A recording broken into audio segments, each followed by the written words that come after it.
Hello and welcome to a new episode of Library of the Week. Today we will be talking about NetworkX. This is a Python library used for network analysis. This is part of a Medium series I do about Python libraries.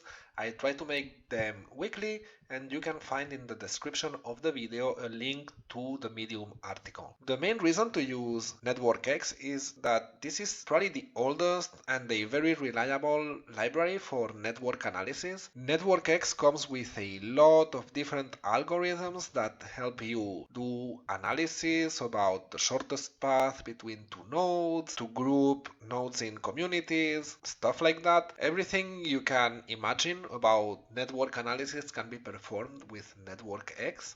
It also comes with very nice network visualization tools. It's built on top of Matplotlib, so it is overall a very complete toolbox to analyze social networks or transportation networks, information flows of any kind. As a Python library, NetworkX is under a BSD license, and it relies on modules written in Fortran, C++, and C. Analyzing networks can be very resource intensive, and this is why NetworkX is written in these lower level programming languages. It is a matter of performance, and overall this is a very old project, at least for Python standards, and it really integrates well with many other Python libraries and packages. So it is a very good choice to perform network analysis and to start with that. So let's now see some basic statistics about the project. As of August the 4th of 2023, the project is in its version 3.1. Over the last 30 days, it's had 24 million downloads on PyPI and about 500,000 Conda downloads. Its first release is from 2007, and the latest release is from April 4th. It has no dependencies, and on GitHub it has almost 13,000 stars, almost 3,000 forks, 281 watchers, and 610 contributors. And it has a source rank of 27 on libraries.io. So let's now talk a little about the community behind this project. Since this is a very old and important project, it is extremely well documented. I suggest that if you want to learn more about network analysis with NetworkX, you check the documentation. It is really well done. Originally, NetworkX was written by Eric Hagbert, Dan Schultz, and Peter Swart, but it has now many other contributors. You can check the page with all the developers and contributors. They are listed in the documentation. Also in the documentation you will find a discuss group with a lot of questions and answers, and there is almost 6,000 questions in Stack Overflow that are tagged with NetworkX. So you will really find a lot of information if you are looking for it. Now, in terms of pros, cons, and alternatives, I would say that in the positive part, NetworkX is the easiest library to learn about network analysis, knowing that there are not lots and lots of libraries for network analysis, at least not complete, like NetworkX out there. There is one main competitor, it is called iGraph. So iGraph is nowadays is more used than NetworkX, but to start, to begin with network analysis, NetworkX is easier, the syntax is easier, but iGraph is more powerful, especially in terms of visualization of the networks. Either way, they're both very good choices, and if you learn NetworkX, you will very likely be able to learn iGraph quickly after that, since what is really complex about network analysis is not that much the library that you're going to be using, but really understanding networks and how they behave. So we will now see a few examples on how to use NetworkX. We will start with an easy example. The first thing we need to do is actually import NetworkX. We will also be importing Matplotlib and the random library to generate random plots, and Matplotlib to extend the visualization capabilities of NetworkX. So let's generate our first random network. We will be using random.seed. This is to fix the seed, and it's basically used for reproducibility. What this means is that if you use this code, no matter when, you will have the same results as I will have. And if you do not use this random.seed, every time you execute your code, you will be having different results because, they will be random. So it's a way of having random that is not really random. The Erdos-Renyi graph is a function that allows us to create a graph with 10 nodes in this case because we have this parameter. And 0.3 is a parameter that defines the probability of two nodes to be connected. We use drawNetwork function to draw the network. And pyplot.savefig, this is just so I save the figure and I can use it in my Medium article. So as you can see, the node 5 and the node 3 are connected. The node 3 is connected to node 6, 9, 7, and 8, and so on. If I had taken away this random.seed, see, in this case, the node number 2 is disconnected from the rest of the plot.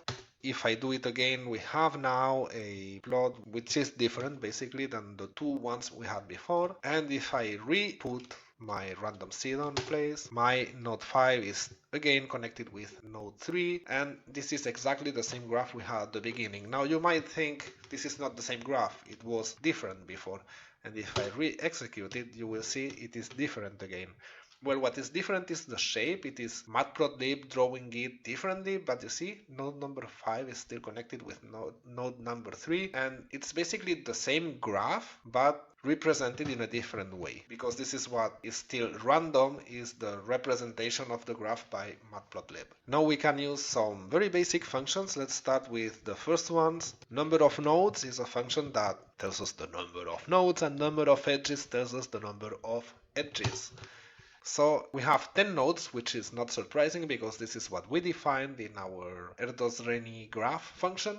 And we have a total of 18 edges. The edges, as a reminder, is the connection between a node and another node. The function isConnected tells us if the graph is connected or is not connected. In our case, it is connected because all the nodes are at least connected to another node within the graph. If I had used a different seed, for example 26, okay, this is because I have tested it before and I know that this gives a not connected graph. See how node number 1 is disconnected from the other elements of the graph. We could have also had number 1 being connected with another node, but that other node or node number 1 not be connected.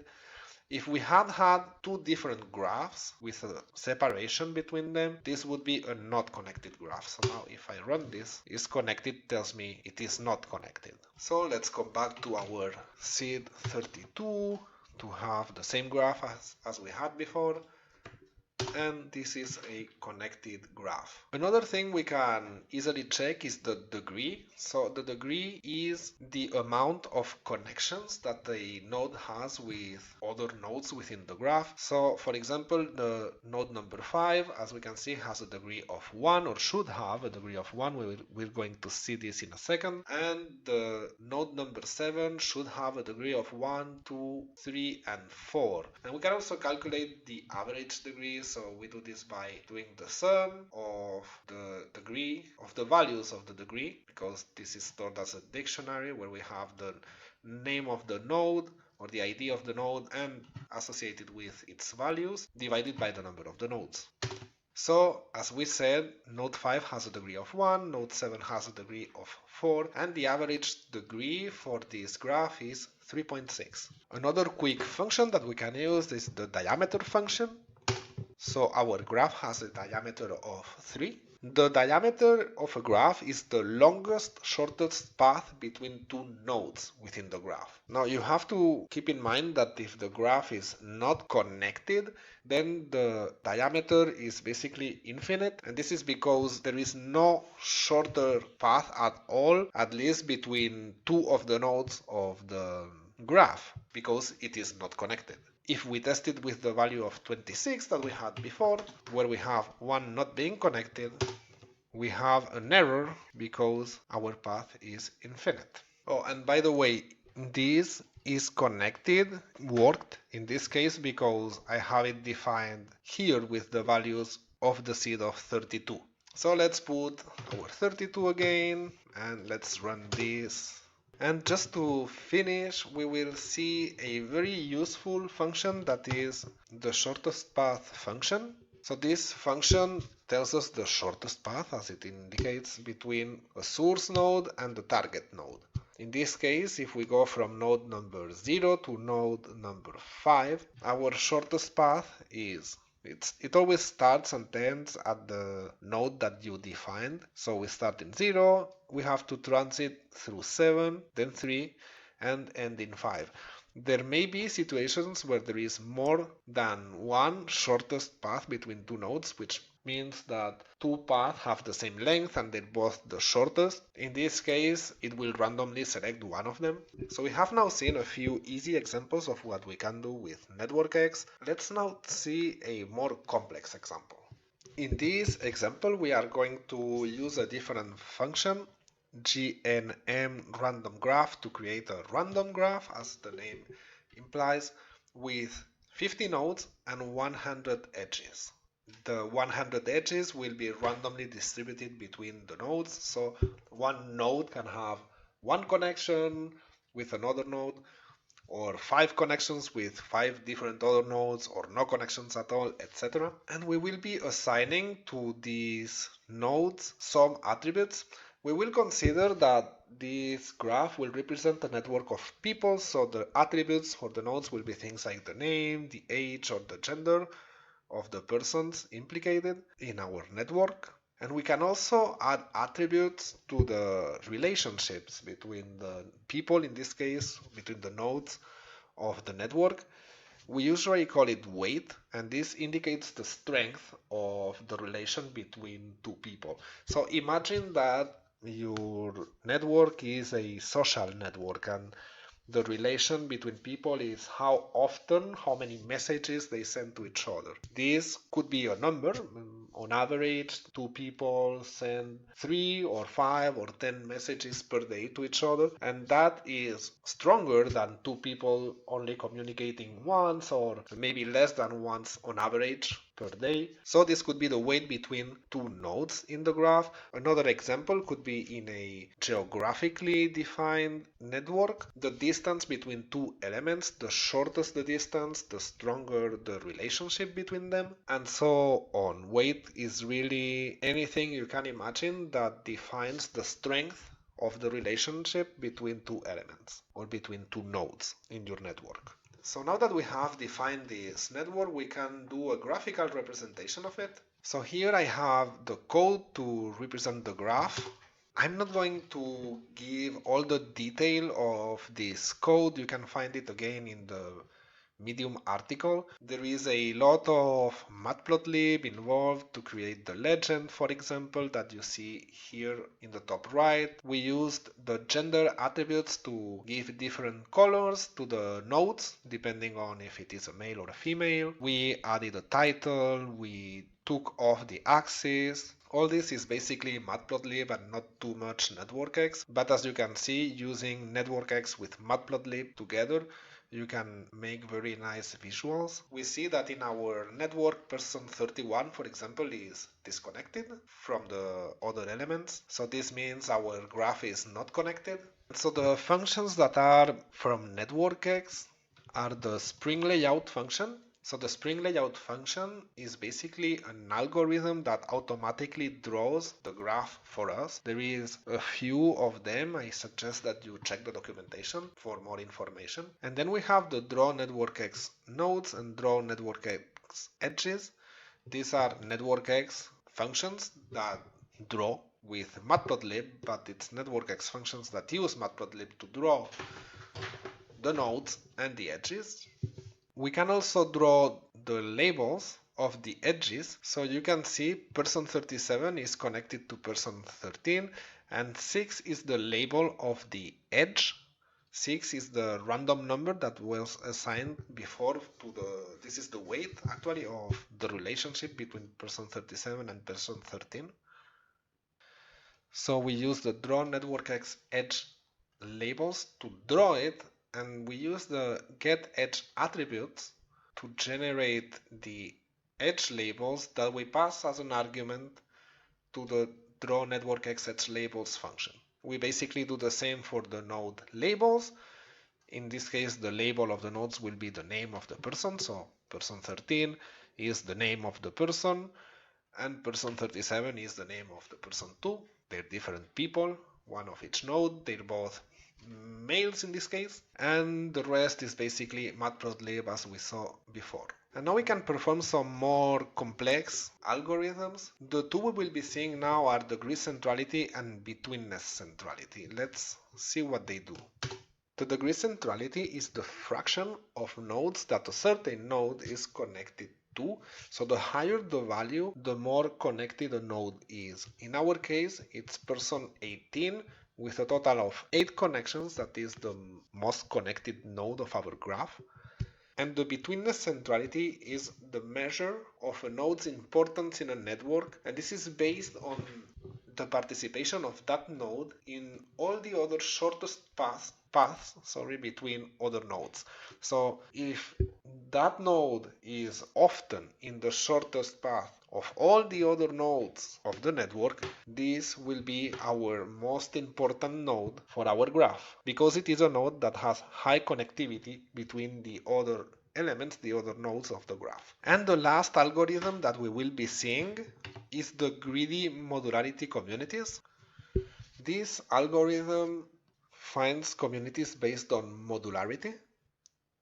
So modularity is not an easy to understand concept. It measures the strength of division of a network into modules, which are also called groups or clusters. So in our case, this algorithm detected that person 1, 2, 35, 36, 3, 6, 7, 43, 44, 45, 47, 15, 17, 48, and 27 belong to the same group. And this is the largest community in this graph. If we check what is inside of the communities variable, we see that the first set is the community that we have here.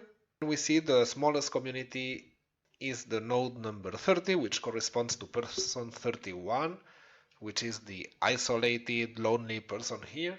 And we have all the other communities. So this is homogeneous groups of people that are more closely connected to each other. So that will be all for today. I hope you like this video. I hope you like this series. If there is any library that you would like me to talk about, please leave a comment in the description of the video. Don't forget to like this video and subscribe to the channel. It would help me tremendously. Go read the Medium article if you can as well. And I hope to see you very soon. Until next time.